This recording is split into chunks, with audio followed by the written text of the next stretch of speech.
Holy Cross men's basketball team doesn't have a single senior on the roster, so the Crusaders will be leaning on some freshmen for big contributions this season. It's a freshman class that they're very high on. Home opener tonight for the Satyrs as they take on the Harvard Crimson in a great crowd at the Hart Center, an overflow crowd. First half, Holy Cross up by 8. Pat Benson on the runner. Satyrs up by 10.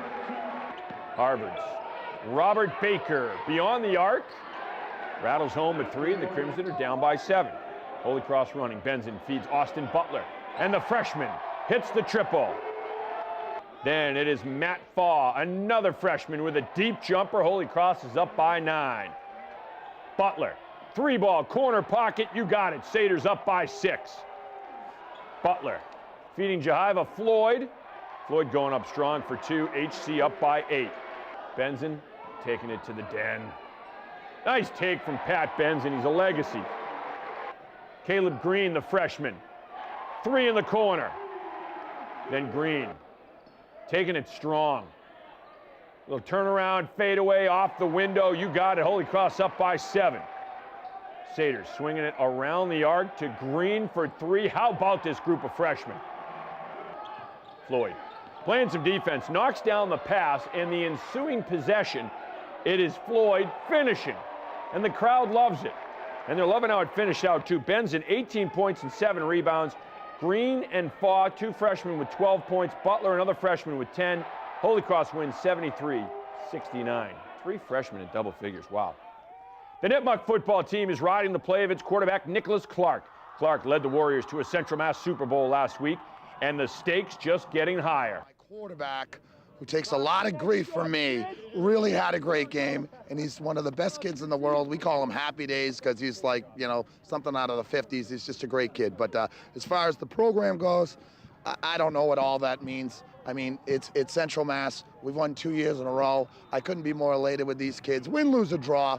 I love these kids. They work so hard, and you know, hey, you survive and advance, and we're advancing. We'll see what happens next week.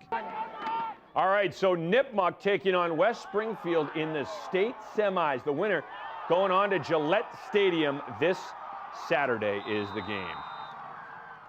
Assumption football team lost for the first time all season last Saturday, but it isn't necessarily a bad thing. The Hounds hosting Cal of Pennsylvania in the NCAAs and coming in hungry. To win the way that we were winning games, is there a lot of great lessons that we're learning in there. And I think that we didn't face a whole lot of adversity all year long. And I think to face some adversity right now is something we really needed if we're serious about trying to make a run at this. I don't think it's a bad thing. I think it's actually a pretty good thing. You know, we had a lot of guys down, and we still, you know, we're in a really tight ball game and had a chance to win it again at the end. So for me, I just think when you look back on that, a lot of times a tough loss leads you to some of your better wins, and I think that's what our guys are preparing for this week.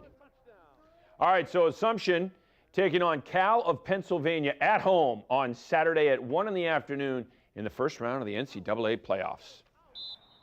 The WPI football team has one more game left, and it's a big one. The New England Bowl against SUNY Maritime. The guys relishing another week together playing football. So blessed right now. I mean, 2 weeks ago we thought it was our last game on this field, and now we have one more opportunity. So I really couldn't be more blessed for that opportunity. It's an unbelievable experience and opportunity. And especially getting to play here one more time is unbelievable. It's great. Oh, it's a great opportunity. I hope we can just take the best advantage of it. I mean, one last game out here with the boys means a lot. I mean, it's going to get real emotional on Saturday, but hopefully we just leave everything on the field. All right, so WPI taking on SUNY Maritime in the New England Bowl at WPI Saturday night at 6 p.m. Well, the Worcester Railers taking on the Manchester Monarchs this weekend in a home-and-home series, Friday at Manchester, Sunday at the DCU Center. The two teams know each other well. The Railers just looking for a little puck luck on offense.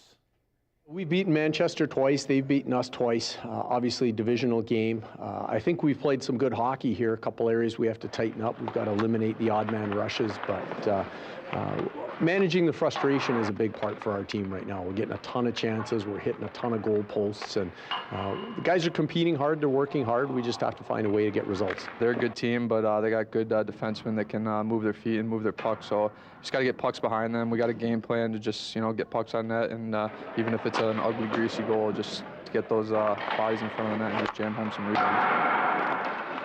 All right, again, it is the Worcester Railers taking on the Manchester Monarchs Sunday at the DCU Center. Game time is 3:05. It's another one of those kids giveaways. So when the kids get there, they're going to get some free Railers gear, some bracelets this Sunday for the Railers game. The Railers and the Manchester Monarchs. It is a divisional game. It's a big one, and it's a rivalry going back to the AHL days. All right, the Frenzy Special comes your way on Saturday night. 9 o'clock, special time too, 9 o'clock Saturday night.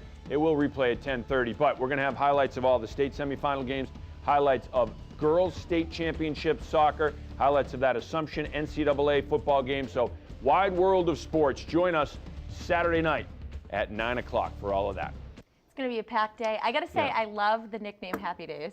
Isn't it great? What a compliment. No, it really is. You know? And the kid is a great kid. Like, you talk to him once and you're just rooting for him and just watching him play. He's tough as nails. He's a leader. He has charisma. All those kids follow him out there, and you can't teach charisma. He has it. No, you can't beat that, especially, as a leader on the team. No, not at all. And it is great because he looks like a traditional 17. He's not one of these 17-year-old kids that looks 25 with a full beard. No. He has that baby face, but he's a baby-faced assassin because he's tough. He'll throw it right down your throats. That's awesome. I'm rooting for him. Me too. That's going to do it for us here on Worcester News Tonight. For Kevin Shea, I'm Anna Botari. We'll see you tomorrow.